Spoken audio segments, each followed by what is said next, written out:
في سنة 46 ظهر لأول مرة الكمبيوتر، الجهاز اللي هيغير مجرى الطريق بالكامل. وفي سنة 69 ظهر ما يعرف بالإنترنت. ومع نهاية التسعينات وبداية الألفينات بدأ يظهر وينتشر أجهزة الكمبيوتر والإنترنت داخل مصر. ومع تطور التكنولوجيا بدأ تظهر كليات الحاسب وهندسة الكمبيوتر جوه مصر، وأغلب الناس اتجهت لصناعة السوفت وير والمواقع والذكاء الاصطناعي. وللأسف مجال الهاردوير ما خدش حقه تماما. بس صدقني يا صديقي، لو عرفت تعمل ايه بشوية المتحكمات دول، عقلك ممكن ما يستوعبش مدى الإبداع اللي انت ممكن توصل له. أنظمة ذكية واختراعات تساعدك وتسهل عليك حياتك، تطوير أجهزة موجودة عندك بالفعل وتخليها ذكية وقادرة تفهمك، تتحكم وتراقب بيتك من أي مكان في العالم، وغيرها من الحاجات العظيمة اللي انت ممكن تعملها في العالم ده. وفيديو النهارده مش بس هيكون رود ماب والكلام الممل ده، لا، ده انا هعيشك المتعة وهقول لك ايه اللي ممكن تعمله بيها، وهوريك افكار ومشاريع حقيقية ساعدتني وسهلت عليا حياتي، واخدك من ايدك واعلمك من اول يعني ايه كهرباء لحد ما تبقى قادر تصمم بي سي بي زي دي او اي بورد بي سي بي تشوفها قدامك. ومش هقول لك تتعلم ايه واسيبك، لا لا لا، ده انا كمان جايب لك المصادر ومجمع لك البلاي ليست اللي هتذاكر منها، وعليك تبقى قادر انك تصمم وتعمل منتجات زي دي بنفسك. كل اللي عليك انك تكمل الفيديو للاخر وتنزل تعمل لايك تشجيع لينا وبس. قوم يلا هات مشروعك المفضل ويلا بينا.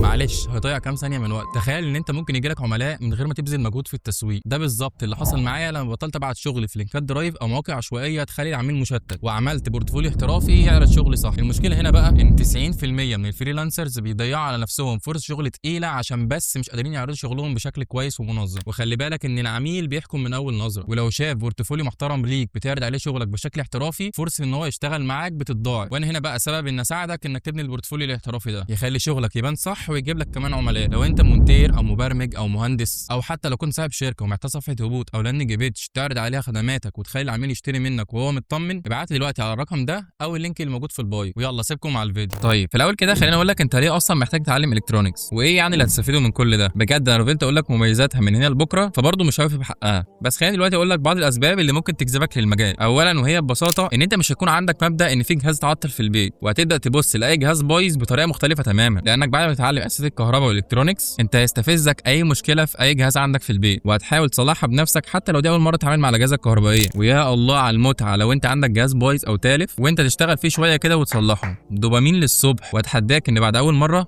انت بنفسك هتدور على اجهزه في البيت بايظه عشان تصلحها، وفوق كل ده هتوفر عليك فلوس. تاني بقى سبب انك حرفيا هتسهل حياتك بشكل رهيب. اي فكره تيجي في دماغك انت ممكن تقوم تعمل لها جهاز يقوم لك بالوظيفه دي، وده بيفتح لك ابواب لمشاريع لا نهائيه. يعني مثلا انا كشخص كاره للنور، كيفي ان اشتغل بالليل في الجو الهادي والنور يكون مطفي تماما، بس يا الله على اخواتي الصغيرين رايحين جايين على الاوضه ويفتحوا النور ويسيبوه يطلعوا، واضطر ان انا اسيب اللي في ايدي وهو مقفل النور. ومش قادر اوصف لكم الموضوع ده مستفز قد ايه. باستخدام بقى ادوات بسيطه وتكلفه قليله وشويه مهارات قدرت ان اصمم جهاز اتحكم فيه بصوتي او من الموبايل، واقدر من وانا في مكاني اقفل منه النور. ده كده شكله المبدئي ان شاء الله لحد ما ربنا يكرم واشتري الاي اس بي واطبع له تصميم 3 دي خاص بيه.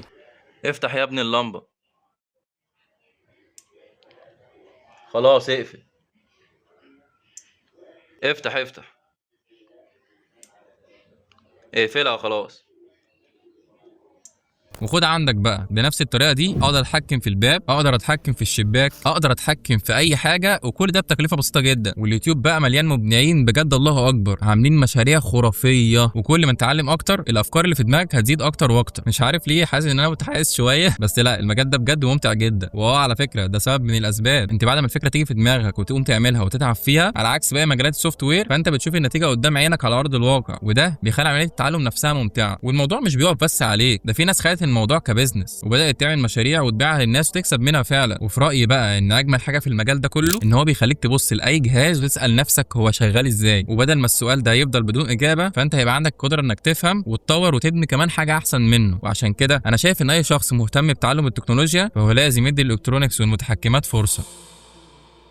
طيب بعد ما قلت لك انت ليه محتاج تتعلم المجال ده، ويا رب تكون اقتنعت، لان بجد هيفوتك كتير لو ما اتعلمتوش. خليني اقول لك الادوات اللي هتحتاجها بالظبط واسعارها كمان، وطبعا الاسعار هتختلف من وقت للتاني، بس هكلمك باسعار على حسب توقيت الفيديو ده. بس قبل ما اذكر لك اي اداه انا عايزك تعرف حاجه مهمه جدا. انت كمبتدئ ولسه بتتعلم مش شرط خالص تشتري كل الحاجات اللي انا هقولها لك دلوقتي. انا عايزك بس كل ما ربنا يكرمك ويبقى معاك شويه فلوس محوشها تنزل تشتري حاجه واحده بس منهم، ومره مع مره ان شاء الله هتلاقي عندك كل حاجه. وعشان اطمنك كمان يا عم، 3/4 الحاجات اللي انا هقولها لك دي مش عندي اصلا، لاني ببساطه لسه بتعلم وبجرب زيك، وكل ما احوش لي قرشين كده بنزل اجيب حاجه منهم من العتب. والحاجات دي كانت عندي اصلا من الاول، لان اختي كانت بتدرس حاجه ليها علاقه بالمجال ده، فحرفيا انا ما دفعتش فيهم جنيه، وباقي الحاجات دي بقى خدتها من مشروع الجامعه اللي عملته، يعني تقريبا برضو التكلفه كانت زيرو. فملخص الكلام ده يعني بجد ابدا بالحاجه اللي عندك وخلاص. اول اداه واهم اداه تعتبر عندك وهي الافوميتر او المالتي ميتر، وده الجهاز اللي هتقيس بيه الجهد الكهربائي والتيار والمقاومه، وكمان هيساعدك انك تشوف اعطال كتيره جدا. ولو سالتني عن اداه واحده بس اهم من ده كله تشتريها، فهقول لك ان هي الافوميتر، وهو ليه اسعار وانواع وموديلات كتيره جدا. بس عموما يعني الانواع الكويسه تبدا معاك من 400 جنيه وقت تصوير الفيديو ده. ولو عايز شركه بالتحديد بتعمل حاجات كويسه، فانا ارشح لك شركه يونيتي. المهم تاني حاجه هتحتاجها وهي كويه لحام زي دي، ودي هتستخدمها عشان تلحم المكونات الالكترونيه مع بعض، ومع الوقت هتبقى من اكتر الحاجات اللي انت بتمسكها بايدك. وبرده ليها انواع وموديلات كتيره جدا، بس انصحك لو انت عايز تجيب حاجه رخيصه ومحترمه انك تجيب كاويه مش اقل من 60 واط، واللي معايا دي من شركه توتال وجايبها بالتوكيل بحوالي 280 جنيه، وهي 90 واط بالمناسبه. وهتحتاج تجيب حامل زي ده عشان تحط فيه كاويه وانت شغال، وكمان هتحتاج تشتري معاه قصدير زي ده وفلوكس او بيسموه مساعد لحام. المهم هتحتاج برده بريد بورد زي دي عشان تبتدي تجرب عليها مشاريعك قبل ما تعملوا منتج نهائي، وهتسمح لك ان انت تركب مكونات كتيره مع بعض من غير اي لحام او اي حاجه، ودي من امتع الحاجات للمبتدئين لانك تقدر تغلط وتعدل وتجرب بنفسك. وسعرها تقريبا بسيط، يعني انا جايب الكبيره دي تقريبا 35 جنيه او حاجه، ودي مش فاكر الصراحه كانت عندي تقريبا. هتحتاج برده بطاريه او شاحن زي ده يكون 9 فولت او 12 فولت، او بطاريه ليثيوم زي دي، وشويه اسلاك زي دي هتجيبها من عند اي محل الكترونيات. وهتحتاج بقى شويه عده بسيطه كده زي البنس والمفكات، بس طبعا مش اساسي خالص في البدايه زي ما قلت لك، ودول اصلا كانوا عندي في الاول تقريبا ما اشتريتش منهم حاجه. في بقى بعض المكونات اللي انت مش شرط تجيبها في البدايه لكنها هتسهل عليك جدا، ولو في مقدرتك فانصحك ان انت تجيبها، زي قشاره السلك او شفاط قصدير زي ده عشان تقدر تفك المكونات من على البي سي بي. وبرده ممكن تشتري عدسه عشان تقدر تشوف الحاجات الصغيره جدا، ومسكه زي دي عشان تساعدك في عمليه اللحام. وتحتاج اكاي او اي كحول تنظف بيه. اما بقى بالنسبه للمكونات الثانيه زي المقاومات والمكثفات والكلام ده، انا من رايي ان انت تبدا مع البلاي ليست اللي انا عملتها لك، وكل ما تدرس حاجه جديده تنزل تشتريها وتقعد تجرب عليها. ونيجي بقى للمتحكمات، فانا شخصيا انصحك ان انت تبدا ببورده اردوينو، تحديدا اردوينو اونو، لانها مشهوره جدا وسهله جدا للمبتدئين، وليها مجتمع ضخم وعليها شروحات في كل حته تقريبا. وبعد تعلم اساسياتها تقدر تنتقل لحاجه زي الاي اس بي 32، وده واحد من افضل المتحكمات حاليا من حيث السعر والمواصفات. والحقيقه ان معظم المشاريع الجايه اللي هتشوفها على القناه باذن الله هتكون مبنيه على الاي اس بي. طيب بالنسبه بقى لكل المعدات اللي انتوا شفتوها دي، فانتوا تقدروا تشتروها من كذا موقع وكذا مكان. انا جايب لكم 4 مواقع تشتروا منها، ولو انت هتطلب اونلاين او مكانك في اسكندريه فالصراحه ده احسن موقع من حيث السعر وسرعه التوصيل كمان. انا شخصيا لو هطلب اونلاين بفضله. اما بقى لو انت حابب تطلب من المكان نفسه ومش من اسكندريه، عندك رام وعندك لامباترونكس. الصراحه رام عنده كل حاجه، ولكن لامباترونكس اسعاره ارخص بكتير من رام، فلو انت عايز اسعار رخيصه ممكن تروح لامباترونكس، والاثنين مكانهم في وسط البلد. وبرده ممكن تشتري من امازون عادي، عليه برده حاجات الالكترونكس وساعات برده بشتري منه يعني. فلو انت هتطلب اونلاين انصحك ان انت تشتري من ميكرز، او لو انت مكانك في اسكندريه فانصحك انك تروح الفرع بتاعهم. غير كده تشتري من لامباترونكس، ولو ما لقيتش عنده روح لرام، والاثنين مكانهم في وسط البلد. وممكن برده تشتري من امازون لو انت حابب. ولو انت كنت قادر ماديا ففي كت بتتباع كامله تحفه جدا، يبقى بوكس فيه اردوينو متحكمات وبطاريات مقاومات ومكثفات وترانزستورز ودايودز وكام مختلفه، وهتلاقيها على امازون او اي موقع بيبيع معدات الكترونيه، او حتى في وسط البلد والعتبه. ولو احنا حسبنا كل الادوات الاساسيه دي فانت ممكن تبدا بمبلغ بسيط جدا، وزي ما قلت لك مش محتاج تشتري كل حاجه من اول يوم، اشتري بس الحاجه اللي انت محتاجها المشروع اللي انت بتتعلمه حاليا، ومره مع مره هتلاقي نفسك بقى عندك ورشه الكترونيات في اوضتك.